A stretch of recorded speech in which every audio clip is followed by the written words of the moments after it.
सरकार द्वारा पेश किए गए नए आयकर बिल 2025 को लेकर संसद की एक समिति ने कुछ अहम सुझाव दिए हैं। ये सुझाव खासकर छोटे टैक्स पेयर और धार्मिक चैरिटेबल संस्थाओं को राहत देने के लिए दिए गए हैं।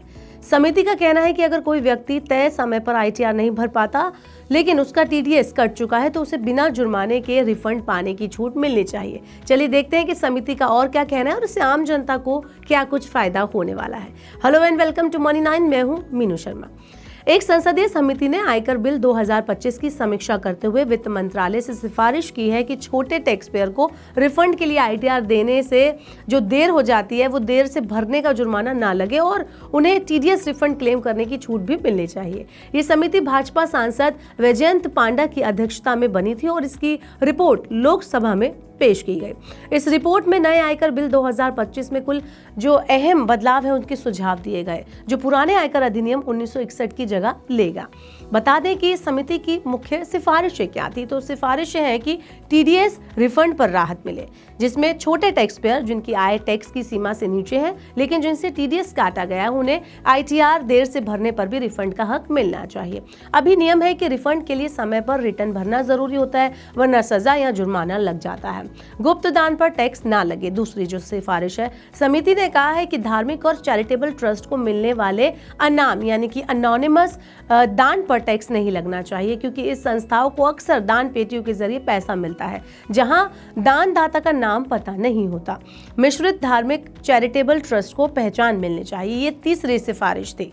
नए बिल में सिर्फ पूरी तरह से धार्मिक संस्थाओं को ही गुप्त दान पर छूट दी गई है, जबकि पुरानी व्यवस्था में धार्मिक और चैरिटेबल दोनों कार्य करने वाले ट्रस्ट को भी छूट मिलती थी। समिति चाहती है कि पुरानी धारा 115 BBC जैसा नियम फिर से लागू हो। NGO के रिसिप्ट पर टैक्स ना लगे, ये भी एक सिफारिश कही गई। समिति ने कहा कि NGO द्वारा प्राप्त कुल धन यानी कि रिसिप्ट पर टैक्स नहीं लगना चाहिए, बल्कि सिर्फ बची हुई आय यानी कि नेट इनकम पर ही टैक्स लगना चाहिए।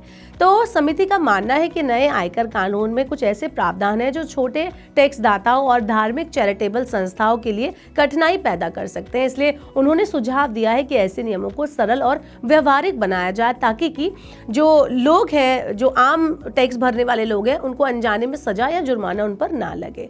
तो इस पूरी समिति की जो बात सामने आई उससे ये साफ होता है कि समिति चाहती है कि नया आयकर कानून आम लोगों और सामाजिक संस्थाओं के लिए ज्यादा सरल और न्याय संगत हो। छोटे टैक्स पेयर को बेवजह की कानूनी परेशानियों से बचाने और धार्मिक संस्थाओं को गुप्त दान पर राहत देने जैसे सुझाव आम जनता के हित में हैं। अब देखना यह होगा कि सरकार इन सिफारिशों को नए कानून में शामिल करती है या नहीं। अब आप हमें बताइए एज अ व्यूअर कि आपके हिसाब से ये जो नई समिति की सिफारिश है वो कितनी कारगर साबित होंगी और जो छोटे टैक्स पेयर हैं उनको इससे क्या कुछ फायदा होने वाला है, आपके लिए कितना कारगर है, आप हमें कमेंट बॉक्स में बता सकते हैं। ऐसे और वीडियोस के लिए देखते रहिए मनी 9 और सब्सक्राइब करें मनी 9 का यूट्यूब चैनल। ग्लोबल संकेतों के दम पर कैसे खुलेंगे हमारे बाजार, क्या कह रही हैं खबरें और ब्रोकरी रिपोर्ट्स, किन शेयरों में बनेगा पैसा, बाजार खुलने के बाद क्या खरीदें, किन शेयरों को करें पोर्टफोलियो से बाहर, कैसा रहा बाजार का दिन भर का कारोबार, कैसे तैयार करें कल के बाजार की स्ट्रैटेजी। इन सब सवालों के जवाब जानिए मेरे साथ ओपनिंग बज और क्लोजिंग बज में इन वक्त पर सिर्फ मनी 9।